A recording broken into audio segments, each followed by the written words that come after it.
But yeah, man, we got big time week 3 action this time, baby. Pittsburgh Steelers, Houston Texans. I love it. Did you know this? That they're going to be 3 brothers playing in the game this week? No, did you know that? I had no clue. Oh, because if you didn't know, I just want to let you know that this is the second time this has happened in 90 years. The first time was last year when the Steelers played the Buffalo Bills. I didn't know about that. I didn't know about that either. So this clueless. This is the second time. No one let me know last year. This is the second time. I'm glad you're telling me this year because I had no clue. No one told me. Well, make sure you don't miss out. You know what I'm saying? And the 3 brothers, J.J. Watt, T.J. Watt, and Derek Watt, just in case you didn't. And that's not in the order. I know. I'm just throwing them out there. But I just wanted to make sure that you were aware of the history that's taking place for the second year in a row at Heinz Field, man. Cool, man. I hope it helps us once we got 2 of the brothers. How about that? It didn't last year. Just in case you didn't know, though. Thanks. Just wanted to make sure you knew there's gonna be it's gonna be 3 brothers playing in the game all together. All right, that's good for the family. 3 professional athletes. 3 dudes probably in the gonna NFL. They're making bank. We're gonna see a ton of Subway commercials too. I can feel it, bro. Those are good. I like them. You like them? How many have I seen? I've seen 2. I've seen the one in the house where they're going through the different sandwiches and he's like, this is TJ, that's JJ. Oh, this is Derek. Well, that's why I named him Derek. You know what I mean? I saw that one. And then they had another one. They used to have one in a car, right? I don't think I see that one. I didn't see the car one. I saw it was another one I just recently this is the one I really like is whenever they have the shed converted into the Subway. Ah, yeah. And I think it's TJ or one of the two is like, hey, what do you have there? And then the one behind him's like all pissed off. He said, dude, we come out here every day to get so it's pretty good. I'm not doing it justice trying to explain it, but I actually chuckled seeing it multiple times. I've chuckled. I'm like, you know what? That one's pretty clever. I like it, man. I like it. But yeah, man. That's the first storyline that everybody's been talking about. Obviously, you have the quarterback matchups, man. You got Big Ben, Deshaun Watson, man. I'm just excited, man. I think that this is it's going to be an exciting game. I think it's going to be a good game. I know a lot of people, when you just look at it on paper, people assume that this should be a game that still blow them out. Yeah. But the more I look into it, man, I do think it's going to be a little bit closer than people think, though, man. Just starting out with the Texans, when they're on offense, they're definitely missing DeAndre Hopkins, man. You can just see with some of the routes that they're running and some of the passing concepts they're using. Brandon Cooks has done a good job, I thought, over these first 2 games, but you can just see they don't have the same. That receiving core is drastically different when you don't have a DeAndre Hopkins. When your best guy is Cooks and then you have Fuller and Kenny Stills, it's not as scary as if it was DeAndre Hopkins, Fuller and Kenny Stills, man. No, 100%. And I did say that last podcast. Knee jerk. I don't know why I felt the need just to throw it out there. We're going to blow out the Texans this week. You do that a lot, though. I felt the need to. And I still feel that way. But it's toned down a tad. Just a tad. Because I did go back and watch the whole Ravens-Texans game. And I watched a little bit again of the Texans-Chiefs, even though that there's no point in watching that. I really think they played awful for the most part outside of that first drive that they scored and then all the garbage time that they were putting up at the end. But no, against the Ravens, and no, in terms of the receivers, Cooks did good last game. There was nothing really wrong with them. Yeah. Their offense, it just seems lackluster. Yes. There's nothing you could put your finger to. It's just like, I'm not worried. I'm really not worried. You know, when I was watching them, you said lackluster. To me, I said they're like bland chicken. It's like chicken that hasn't been seasoned. Like you eating it, it's like, I mean, it's healthy, it's cool, but I need some seasoning on it. It's not good. I talked about this after week 1. Their receiving core actually isn't bad. Brandon Cooks has had how many 1,000-yard with seasons? Multiple quarterbacks too, man. Randall Cobb's a good receiver. You talk about Kenny Stills. Will Fuller's a really good receiver. He can't stay healthy though. They have a decent, I guess, personnel base for that offense. Receivers and then their tight ends aren't bad. David Johnson's not that bad either. Sean Watson's not bad. He's pretty good. It's just doesn't really look good. When I look at them, outside of Deshaun Watson, I see a bunch of Robins, a bunch of Bs, not the alphas. You know what I mean? When you think of David Johnson, he doesn't make you think like, oh man, this is a premier back. Like we're scared of him. When you look at Brandon Cooks, he's a good receiver. David Johnson's a good running back, but they don't scare you where you're like, oh, we have to change what we're doing, or we have to pay special attention to those guys. I think that's why their offense looks like how it does. I mean, Deshaun creates a ton, man, what he's able to do, because outside of Laramie Tunsil, they have struggled up front, man, both in the running and the pass game. They get zero movement on running plays, and in the pass, outside of Laramie Tunsil, they are not communicating well, man. And that last game against Baltimore, Deshaun Watson was running a ton, man, just having to escape. Some of his best plays were him just escaping and getting rid of the ball. Yep. That's the type of scenario right now that they have. But they do scheme up some things, man. Brandon Cooks in particular, man, they like to have him run these like deep over routes. And they actually hit 2 of them. And I think they missed on 2 of them as well. That does present some issues just from a communication standpoint, man. We talked about earlier in the season with the Steelers DBs, how on some of the plays they've given up, it's not personnel based. It's been solely communication based. When with the concept they're using with Brandon Cooks in terms of this deep over route, it requires a lot of communication from the corner, from the safety on the front side, safety on the back side. If this receiver, if he's going behind the running backs or in front of if he's going behind the linebackers or in front of the linebackers, all of that dictates, who's going to pick them up, how are we going to play this, and what coverage are we going to use, if it's 3, if it's 4, if it's 1. That makes me a little concerned just because they've been struggling with their communication. It hasn't been as clean these first 2 games. If they were communicating like week 10 or 11, it's a totally different conversation. I'm not even worried about it, but that does give me a little bit of pause or a little bit of concern. And then just the thought of Deshaun Watson. We know what he can do in terms of how he's able to create. He makes people miss. It's not like you're not going to get opportunities to sack him. You're going to get numerous opportunities. The problem is getting them down. You know what I mean? He's just very elusive, very athletic. And I think that's some of the challenges. I mean, he presented that to the Ravens. Yeah. Mm-hmm. He definitely made a lot of plays. And that could be frustrating on defense. Lamar was presenting that problem to the Texans. Absolutely. Defense. You watch it, it was like just mirrors right there, man. Yeah. So I'm definitely with you. And I agree with everything you're saying in terms of their offense versus our defense. That could be the only concern. It's just we've had some of those communication issues that you brought up in the last podcast in the secondary. Outside of that, dude, I'm really not too concerned. I agree. I'm just not. Unless because I was going to ask you this. Is there a matchup that concerns you? I know we talked about Fant versus Bush last week. Right. Even like Ingram versus Bush, Barkley versus Bush. Is there something here? I don't know, because their tight ends are good. Like, Fells is good, but he's not Fant. Well, no, this is how they do it, man. So when it was Denver, and like I said, the Denver thought process from an offensive standpoint got changed up once Drew Lock got hurt. Otherwise, they would have featured Fant all over the field, not just in the red zone. Driscoll only used him in the red zone. With Deshaun, his 2 tight ends, Atkins and Fell, he only uses them. They become the primary receivers once he gets into the red zone. Those are the guys that take over, because obviously there's no DeAndre Hopkins, so that's what they're doing. In Baltimore, I thought did a good job of combating that. You'll see Marlon Humphrey is outside on receivers when they're, anywhere from the 20-yard line and out. He's on the whether it's Kenny Stills, whether it's Brandon Cooks, like they're doing that. As soon as it gets into the red zone, 20, 25-yard line going in, Marlon Humphrey was lining up on the tight ends because he knew that's where they were going the ball. And he had a couple of big time plays. The thing with the Texans is this, though. They moved the ball on the Ravens. They were in the red zone. They just couldn't score. I got a few things to say about that game. Yeah. At some point, we don't have to talk about it now, but like, dude, no, they did. They just couldn't score. They were getting the red zone, have to kick field goals. I guess I might as well say it now. What? Go ahead, man. I know you want to. I already said it. Yeah. But like, dude, the Texans actually kind of outplayed them in the first half. They absolutely did. It was the dumb fourth down call on their own like 30 that they missed, where it gave the Ravens an easy touchdown. Absolutely. And then the fumble that they returned to the house. LJ I think it was 20-7 at half. It should have really been like 10-7, or maybe even Texans up 7-6. Yeah.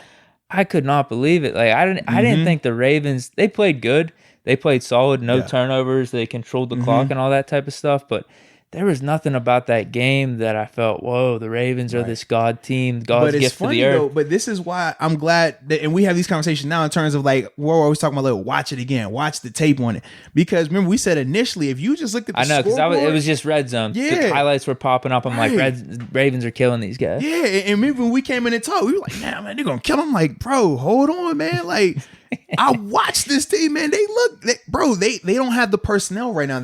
But we talked about what makes you concerned, right? When we're talking about Steelers right now, it's more so communication, not personnel. The Texans, it's the opposite. They communicate well. That's why they're able to at least stick around in some of these games. They just don't have the personnel right now, though, man, as a whole, offense and defense. And that's where it really showed in those first 2 games. But you got to think, too, man. Chiefs week 1, Ravens week 2, Steelers week 3. You got the gauntlet right now, man. It is what it is. You got to hope for the best, but you know what it's going to be right now, man. I really think they played bad in that Chiefs game, though. Yeah. Well, I agree with that, but I said, man, first game of the year, you don't know what to expect, especially after the offseason that had happened this year. So I didn't even want to hold that all. I thought they were going to lose anyways, but I'm not necessarily holding that against them. I thought week 2 would be a better barometer because now you have at least 1 game experience. You've been in the stadium before. You know how this guy's going to react, and now you can kind of build on that. But I thought that was the biggest thing, man. They just couldn't score in the red zone. They were settling for field goals, the super dumb 4th and 1 on your own 25, 30-yard line going for it, and then the fumble recovery for a touchdown. Deshaun missed the throw to David Johnson that swing. That could have been a touchdown. It was just you talk about the details and stuff. It was 21 points legit that they should have had. Yeah. It's a different ballgame if they do. Yeah, I think if anything, my main takeaway from watching this was Ravens maybe aren't as hyped as whatever, or they're not as good as everyone's hyping them to be. They're one of the top 3 teams, but in terms of these guys are unbeatable, dude, 240 of those rushing yards. Oh yeah, on the last 2 between Ingram's 30-yarder at the end of the score on the 4th down, and then J.K. Dobbins 44. But bro, when we get to their defense, we might as well just go. Their defense, they don't do a good job of setting the edge. They have 0 edge of their defense, bro. And we're talking about outside linebackers, the guys who have to force the ball back to everyone else. On the J.K. Dobbins run, I don't know what the guy's looking at. He literally, the guys, the tight end's right in front of him. He's looking somewhere, and he lets the tight end just hook him. And from there, J.K. is able to burst off a 40-something yard run. You see that time and time again with them. They don't have really good edges to their defense, which is dangerous. If you don't have edge to your defense, it can get really bad, as they saw. But when we're looking at the Texans defense in particular, I think their secondary is good. I think they have players back there. It's not great, but it's good. Obviously, the person that makes their defense a lot better is J.J. Watt. Yeah, you saw him jump off the screen. Man. Yeah, when he's playing well, and trust me, man, they do a good job of highlighting his matchup, make sure he's going to get the favorable matchup for him. This past game, it was at left DN. Sometimes he lines up at the right tackle spot. You know what I mean? It just depends wherever he thinks is the best situation for him. But when he gets going, man, that was kind of the game changer for them. But they couldn't account for Lamar Jackson. They kind of. This is the thing. When they were staying in their zone concepts, they could account for him because they had eyes on him. It would make him have to stay in the box. They would have multiple people being able to get back there. Anytime they went split safety or man coverage, and when I say split, I'm talking about your 2-man concept, right? Where you're not having somebody or you're not having multiple defenders with their eyes on the quarterback. That's when I saw him really start to put a strain on that defense from the Texans, and they really couldn't account for that. Yeah, I thought it was weird because I thought definitely Lamar had his number on the Texans, but at the same time, you saw points where he was running around, and you're like, "Damn, Lamar's got to be so tired." Absolutely, because the defense was playing him pretty well. But that's the thing about that offense. Even Lamar, I guess you could say to some degree with Deshaun Jackson versus our defense, facing a dude that could scramble around like that, I feel like that could get so exhausting, especially if it's on 1st or 2nd down. And then you got to play another down, and it's just oh, man, we did everything we could, and they just threw it away. We did everything we could, and they still got a yard or got back to the line of scrimmage. And I was going to say, it's funny, too, because as an edge rusher, these type of games you love and hate. You love it because I'm going to get ample opportunities. Deshaun isn't throwing it away right away. He's trying to extend plays. He's dancing around making guys miss. You love that element because, as a rusher, I got extra time now, right? So even if my initial move doesn't work, I know he's going to be scrambling around. I got time to get back in this rush and make a play. That's the good side of it. The bad side is I got to try to catch this dude, man, because he's all over the place. It's kind of like chasing after chickens, man. You're over here dude, I know it's 3 of us over here. I know it's only one of you. But yeah, this is hard, man. This is difficult to get you down and to do it consistently for 4 quarters. That's definitely a daunting task. But when you have the type of guys that the Steelers have in terms of your outside and inside rushers being who they are, that does give you a little bit more ease because okay, it's not just going to be one guy being back there only chasing after. You're going to have multiple guys back there getting after him. So I do find a lot more ease in that. Yeah, and you know what? So I was thinking with the Chiefs and the Ravens game versus the Texans. I think the big difference is Lamar is a little bit more like Deshaun Watson, where he's not going to be dropping back, getting the ball out quick. He's going back there and he's going to try to make a play somehow. Yeah. And he was doing that versus the Texans. But you could see the Texans were able to get pressure on Lamar and contain him a little bit here and there. But Lamar, like I said, Lamar definitely did have his number and definitely had his impact on the Texans. I could see us doing a little bit of what the Chiefs were doing. And what were we talking about whenever the Chiefs and Texans had that opener? We did the recap. It seemed seamless for Mahomes. He was just getting the ball out quick, dinking and dunking. And that's what we're seeing with Ben these first two games. Some of these quick passes. It was successful last week. And I think that's their strength. You talk about TJ Watt and their pass rush. Our line, it's been up and down a little bit. Definitely made big improvements last week. And could potentially get DeCastro back. We'll find that out hopefully within the next couple of days. He was supposed to practice yesterday. Or excuse me, he was supposed to practice today, which is Wednesday. So we'll see how that whole thing plays out. But that's something to keep an eye on because him coming back will be a huge boost in terms of showing up that offensive line as well. Absolutely, man. So I just think that could be the money for us right there. Is kind of replicating what Chiefs were doing with Mahomes and that offense and having Ben get the ball out quick. The difference is, though, the X factor, what the Chiefs had that do we have? Nah, probably not, is Clyde Edwards-Helaire because he was a big part of that was seamless offense going down the field. Yeah. And you could run on the Texans defense. Like I said, I don't think the Ravens rushing attack were as gaudy as the numbers show last year, but they definitely were able to consistently run on them, and so did the Chiefs with Edwards-Helaire. And I will say this too, in both situations, the Chiefs obviously because of the threat of Mahomes airing it out, that created very favorable box counts in terms of how many D linemen and linebacker are in the box. It was very favorable for the Chiefs to run or even do some of those quicker passes to Clyde and watch him go to work. With the Ravens, it worked because of their scheme in terms of you just don't know who's getting the ball. I mean, it was 3 or 4 times. You see J.J. Watt tackling it, got to the ground, and you're like, oh, does he have the ball? Oh, no, this guy's still running over here. So that kind of helped, the Ravens offense. But the thing that I'm concerned about in terms of the Steelers and how they want to attack them running the ball, if they try to line up with a 2 tight end set or even bring in a fullback, because I know people were talking about Derek Watt potentially playing more, I don't think just for this matchup, right? But I don't. The reason I don't think it's good is this, man. McKinney and Cunningham, the 2 inside linebackers. Cunningham is definitely more of your speed coverage guy, but McKinney, man, he got paid a big deal. I think it was a year ago, but he excels in terms of just the downhill thumping. Think Vince Williams, but he's a bigger version of that, right? That's I don't want to just line our offense up and just try to run at that back to back. I don't think it's gonna go well. I do want to see us spread them out though, and then potentially run like that because I think we have the weapons here that they would have to play us similar to the Chiefs in terms of not being able to stack the box, having to keep a safety over top because of what Claypool's been able to do these first couple of games. Obviously, James Washington and Deontay, you've seen them from a deep threat standpoint. So I don't think that you can necessarily play with that extra defender in the box. If you bring in an extra tight end though, now they don't have to account for that because they're not having to worry about necessarily both sides having a vertical threat. When you got these 2 tight ends, man, it slows you down a little bit. Or even if you bring in a fullback and going 21 personnel, meaning you got James Conner or whoever running back. Who's talking about this? A lot of people. No, come on. Are you? It doesn't even make sense. Bro, I do a Steelers radio show. What you mean? Like, that's what I'm saying. Like, what? I understand. I get what you're saying. Every time, yeah. Bro, this doesn't make sense to me. Bro, people have been calling for 2 back sets. No. I swear. 2 back sets. And what we say to them is this. So if you're bringing in Derek, who do you take off the field? Are you taking off James Washington? Are you taking off Claypool? Who are you taking off? That's our strength. If you run 2 tight ends, which receiver are you taking off? But this will be here because they're trying to figure out how to improve the running game. It is what it is right now, man. Wait, why? I mean... Why? You've seen the running game. Is it consistent now? Yes or no? No.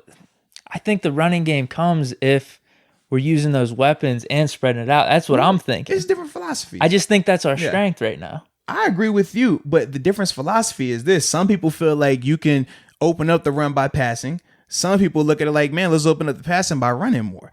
Making sure, okay, if you're hitting it, getting good runs, they're going to have to start creeping up, playing in the box. And now from there, you're able to spread them out, take shots, or play action. It's a different philosophy, man. I get it. I'm just not buying it with this team that we got. We got a Hall of Fame quarterback. We have question marks at running back. I don't think there's any question marks with our 4 receivers. I'm with you, man. I'm just letting you know trust me. I'm not coming up here saying something that I heard from one person. Okay. For me to talk about this, especially on the podcast, like I said, on the radio, it's different because you got people calling in, you got people tweeting about it. That's one thing. I'm not coming up here to talk about that if I don't feel it's a strong consensus that feel that way. And it is. Right. That's what I'm saying, man. Right. You're just giving, I guess both of us agree with this, our take, the counter to that at least. Yeah, so that's my only thing, man. And just hearing you talk about like running the ball, it reminded me, I'm like, bro, that's what they want. And I'm like, no, you don't do that. First of all, I'm not a fan of using fullbacks in right now, just because we talked about this, man. When fullbacks are on the field, a lot of attention is drawn to them, man. Whether you're blitzing it, whether you're bringing some type of, you slant your formations to that, man, because you're not bringing the fullback in to run a route. You're bringing that fullback in to either block from a pass standpoint or it's a run. So either way, he's in the action directly involved. So that's why you typically blitz him, similar with extra linemen. When you bring in, like last year, when they talked about bringing in Zach Banner, the reason they kept bringing Zach Banner in was because when they ran or they used him, he was winning consistently. It was no debate and it wasn't close. If it's close or it's a debate, it's not worth it. And for me right now, I just don't see the value in using Derek Watt in that regard. When you have these thoroughbreds outside, they can take the top off of defense, man. For me, I would much rather pass that ball, man, as much as you need to, move the ball like you want to, and go from there. Use the run as the complement to the pass, where compared to using the pass as a complement to the run.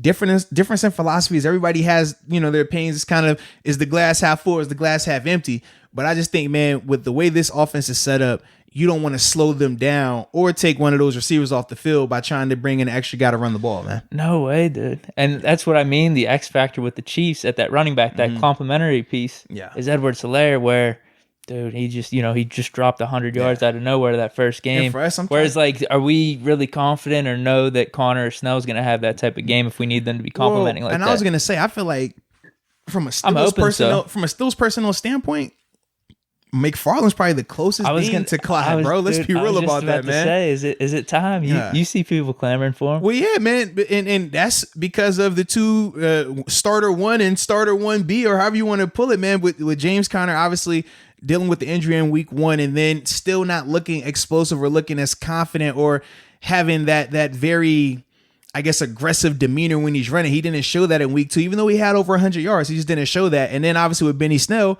it's just fumbles. Ball security. Fumbles. He looks good. When he has the ball, he looks good. But the ball security, you can't keep putting the ball on the ground, and it's not just these 2 games. It dates back to last year.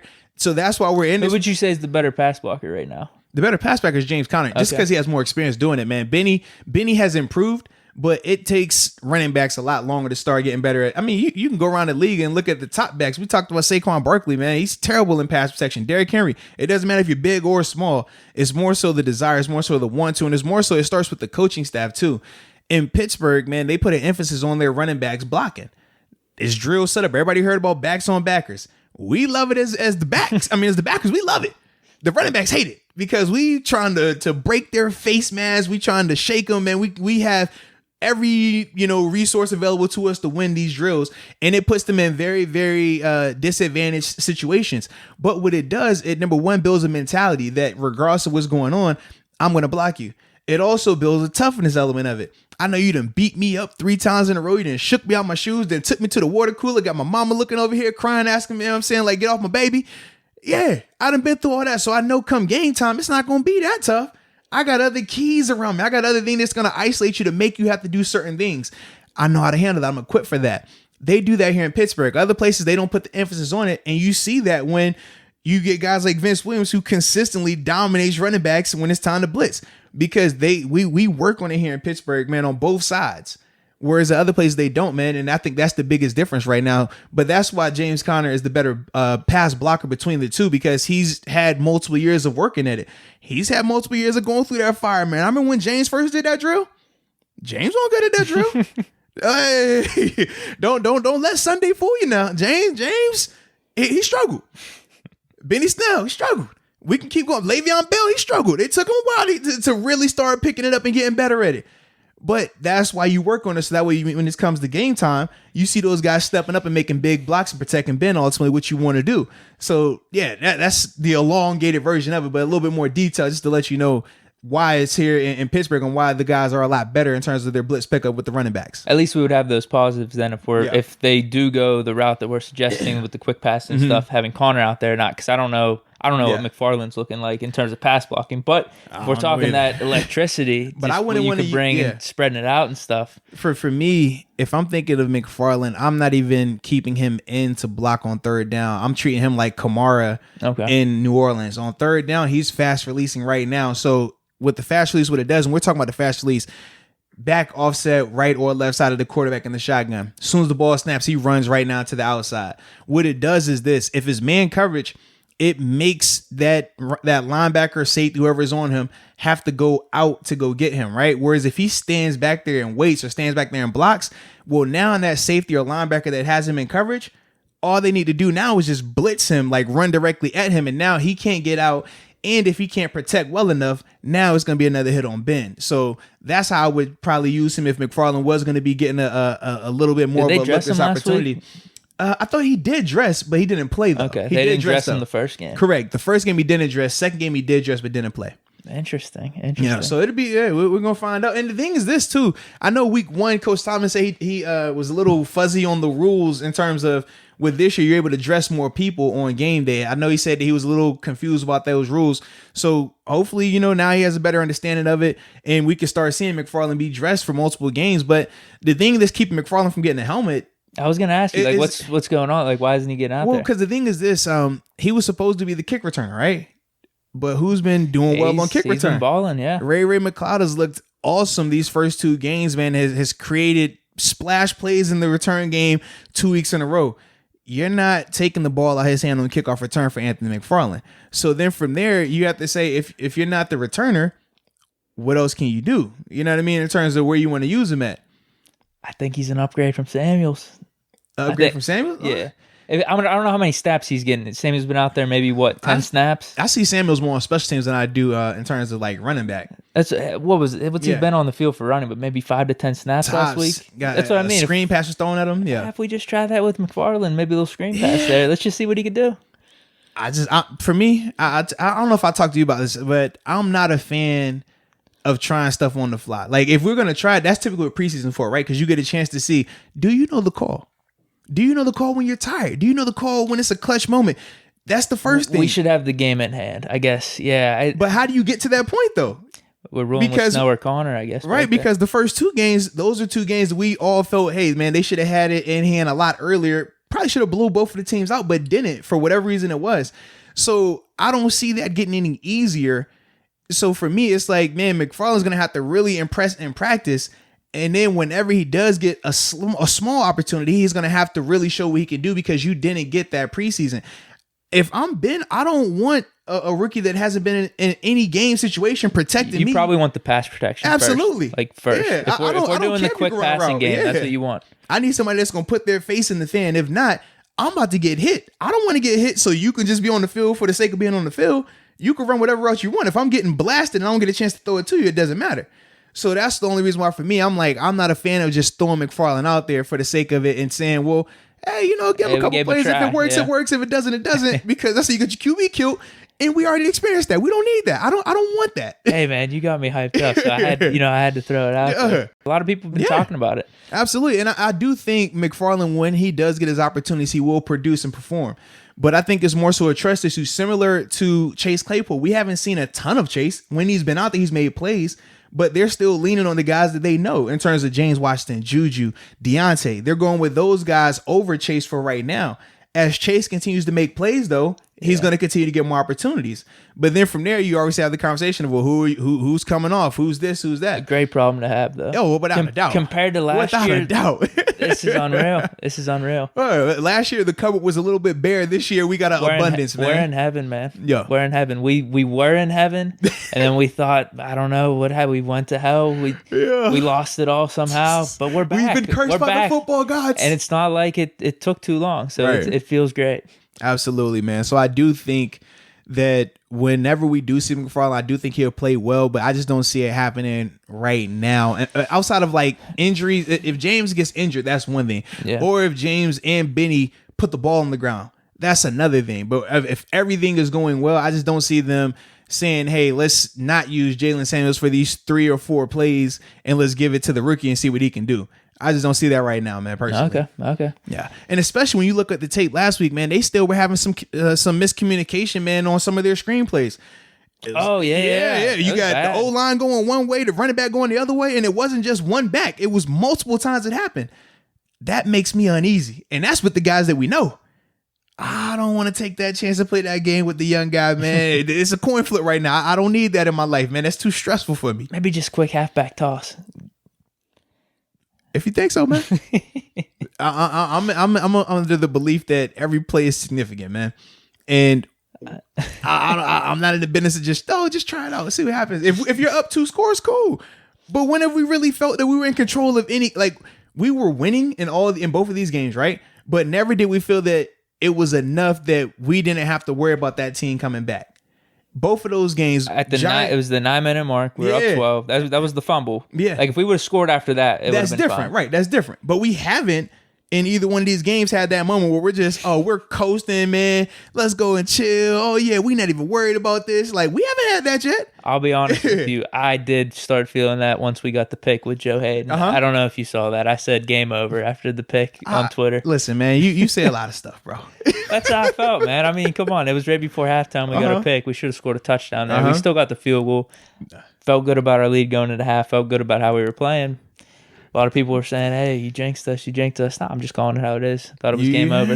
You almost jinxed us. Lord have mercy, almost jinxed us. Don't do that no more, please. I thought we had it in hand. That's what you do, man. I like it. I know. I feel like if I don't do it, maybe that's another reverse jinx there. Yes, you full head of steam. You just got to roll with it now, bro. I think I've been right on my NBA calls when I said that. It'd be like first quarter.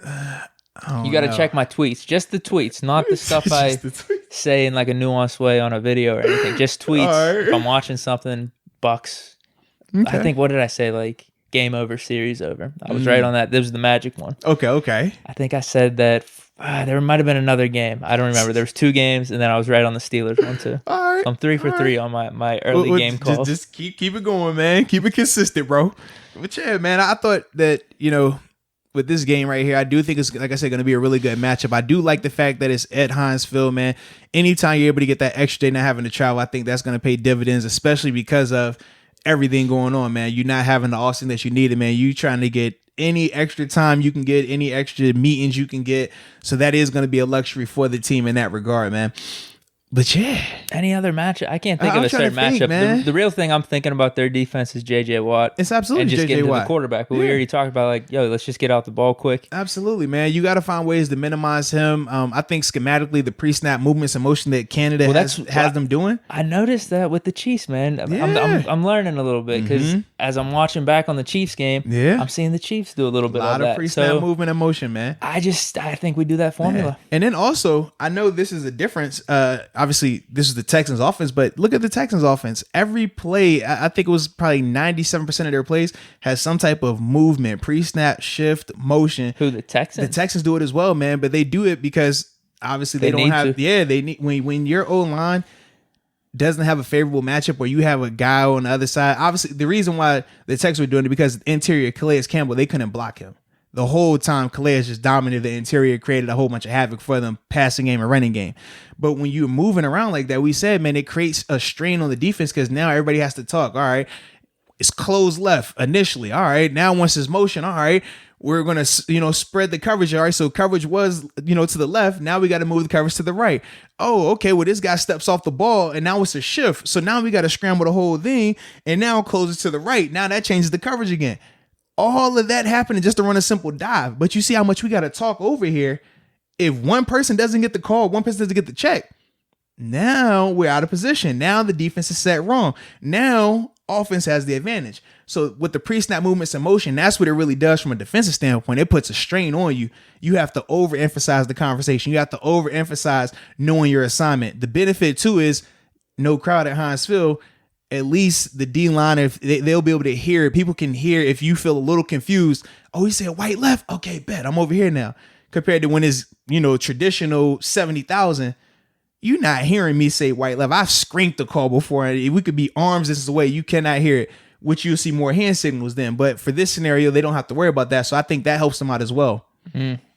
I got nothing else for this matchup, dude. I'm just excited, man. I feel good about it. I saw the spread is at 3.5. What you got us, man? 40-10 Steelers? Nah, well, here's the thing. I saw the spread at 3.5, which initially I was shocked with because I didn't go back and watch the Texans game or anything, and I already told you I think we're gonna blow them out and stuff. So I was like 3.5.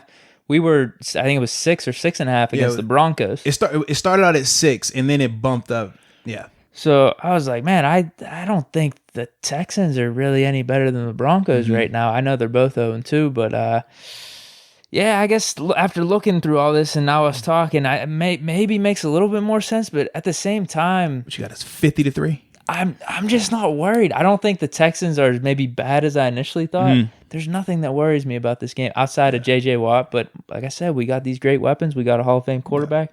We'll figure that out. Do I say 27-13 again?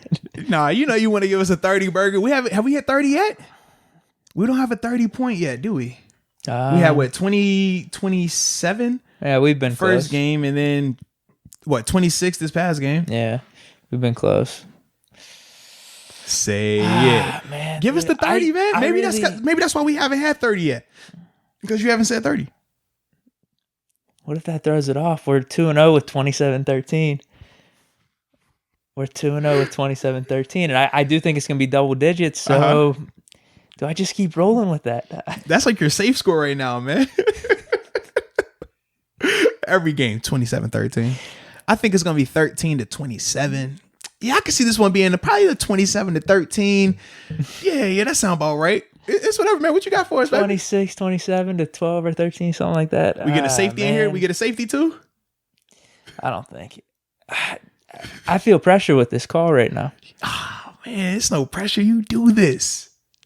Because I do think it's going to be double digits. Okay.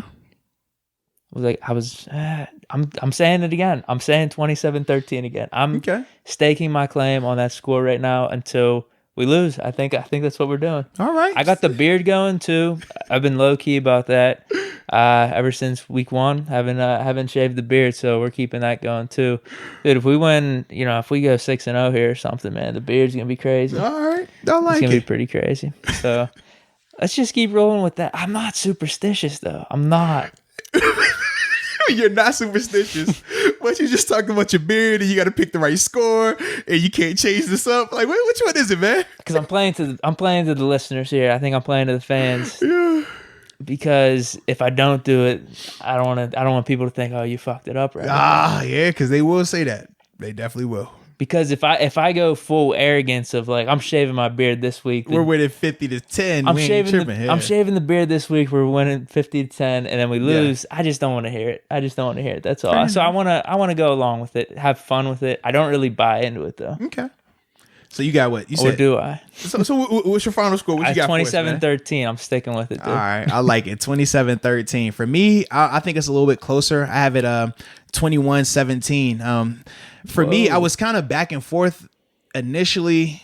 When I watched it the first time, I was thinking, all right, 24-13.